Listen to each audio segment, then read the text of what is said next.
ஓம் ஸ்ரீ குருவே துணை. திருநீலியம்மன் துணை. கிரகங்களின் தன்மைகள். சூரியன், சந்திரன். சூரியனுடைய தன்மை. சூரியன் ராஜா. அடுத்தவர்கள் பேச்சை கேட்க மாட்டார்கள். தான் சொல்வதை மற்றவர்கள் கேட்க வேண்டும். சூரியன் நிற்கும் பாவம் வேலை செய்யாது. நம் ஜாதகத்தில் எந்த பாவத்தில் சூரியன் இருக்கிறதோ அந்த பாவத்தை மறைக்க முடியாது. அதே நேரம் அந்த பாவம் வெளிச்சம் கிடைக்கும். நன்மை தீமைகளை வெளிச்சம் போட்டு தெரியப்படுத்தும். நாம் தான் அதை வேலை செய்து பலன்களை எடுத்துக்கொள்ள வேண்டும். சூரியன் நின்ற பாவம் பலன் கொடுக்காது. பலன்களை காட்ட மட்டும்தான் செய்யும். நாம் தான் எடுத்துக்கொள்ள வேண்டும். லக்னத்தில் சூரியன் நின்ற பாவத்தை யாராலும் மறைக்க முடியாது. நின்ற இடம் வெளிச்சம். சூரியன் வள்ளல். இவர் சொல்வதை உலகம் கேட்க வேண்டும். இவர் சொல்வதை அடுத்தவர்கள் கேட்க வேண்டும் என்ற நினைவு இருந்து கொண்டே இருக்கும். இவர்கள் தன்னை பெருமைப்படுத்தி பேசுவது அடுத்தவர்களை முகம் சுளிக்க வைக்கும். சூரியனின் தன்மை அகந்தை, திமிர், அகங்காரம். இந்த கெடுதலான விஷயங்கள் இதை கட்டுப்படுத்தினால் சூரியனிடமிருந்து நிறைய நன்மை கிடைக்கும். காரக பாவ நாஸ்தி என்றால் சூரியன் 9ஆம் பாவத்தில் நின்றால் காரக பாவ நாஸ்தி. குரு 5ஆம் இடத்தில் நின்றால் காரக பாவ நாஸ்தி. இதுபோல் 9 கிரகத்துக்கும் உண்டு. இதற்கு பின்னால் உள்ள சூட்சமம். கிரகங்கள் தாங்கள் பிறந்த நட்சத்திரம் மூலமாக என்ன சாபம் வாங்கியிருக்கிறதோ அதை நின்ற இடத்தில் பரப்பிக்கொண்டே இருக்கும்.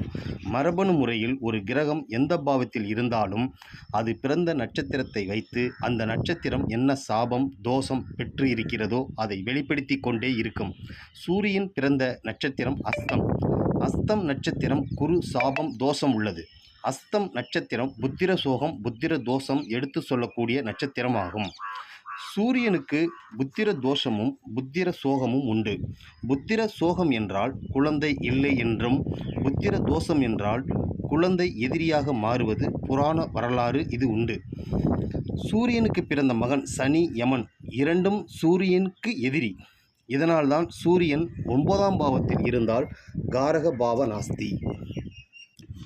சூரியன் எந்த இடத்தில் எந்த பாவத்தில் இருக்கிறதோ அங்கு இதன் தோஷத்தையும் சாபத்தையும் வெளிப்படுத்தி கொண்டே இருக்கும். இதுபோல் 9 கிரகங்களும் தான் பிறந்த நட்சத்திரம் தோஷத்தை அது நின்ற இடங்களில் வெளிப்படுத்தி கொண்டே இருக்கும். இதுவே சூரியனின் தன்மை. சந்திரனின் தன்மைகள். நிலையில்லாத கிரகம். வளரும் தேயும். இது பொது. லக்னத்தில் இருந்து எந்த பாவத்தில் அமர்ந்து இருக்கிறதோ அந்த வீட்டிற்கான பலன் நிலையில்லாத கொடுப்பனையாக மாறிவிடும். வரும் என்று சொல்ல முடியாது, வராது என்றும் சொல்ல முடியாது. கொஞ்ச நாள் வரும், கொஞ்ச நாள் வராது. சந்திரனுக்கு சொந்தமான ராசி கடகம். லக்னத்திற்கு கடகம் எந்த பாவமாக வருகிறது? நீர்போல் நிலையில்லாமல் ஓடிக்கொண்டே இருக்கும். சந்திரன் சமூகத்தை குறிக்கக்கூடிய கிரகம். சமூகத்தின் போக்குப்படி சந்திரன் இயங்குவார். இவர் சுயமாக இயங்க மாட்டார். சந்திரன் சூரியன் பூமி போக்குக்கு அல்லது சமூகத்தின் போக்குக்கு தகுந்தாற்போல் அமையும். மதம், கலாச்சாரம், மக்கள் வாழும் சூழ்நிலை, வாழ்க்கை முறை, பொருள், உடை, வாழும் விதம் இவை அனைத்தும் சமூகம். ஊரை விட்டு ஒதுக்கி வைத்தால் அன்னம் தண்ணீர் புழங்கக்கூடாது. இதுதான் சமூகம்.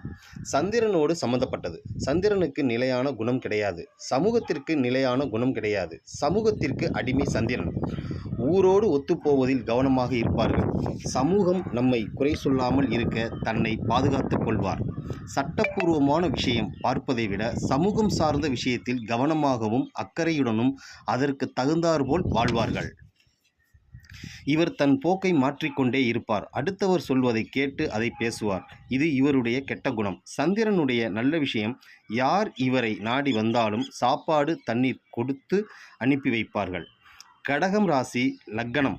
மூளைக்கு துணையாக இருக்கும் வெளிமனம், பற்றுதல், காரகத்துவம். ஒருத்தர் மேல் பற்று வந்துவிட்டால் அங்கு சந்திரன் நிற்பார். பற்றுதல் அதிகமாக இருப்பதால் இவர்கள் நிறைய நல்ல விஷயம் செய்யவும் முடியாது, நடத்தவும் முடியாது. இது இவர்களின் சூழ்நிலை. லக்னத்தில் இருந்து எந்த பாவத்தில் சந்திரன் இருக்கிறதோ திருமணத்துக்கு முன்பு உறவு என்னும் குறிப்பிட்ட விஷயத்தை சுட்டிக்காட்டும். சந்திரன் எந்த இடம் பாவமாக வருகிறது அந்த இடத்திற்கு தகுந்தாற்போல் சந்திரனோடு 10 டிகிரி குறைவாக கிரக சேர்க்கை இருந்தால் அதுவே வலிமையான கிரக சேர்க்கை ஆகும். 10 டிகிரிக்கு மேல் கிரகம் இருந்தால் அது வலிமையான சேர்க்கை கிடையாது. இதுவே சூரியன் சந்திரனின் தன்மையாகும். நன்றி, வணக்கம்.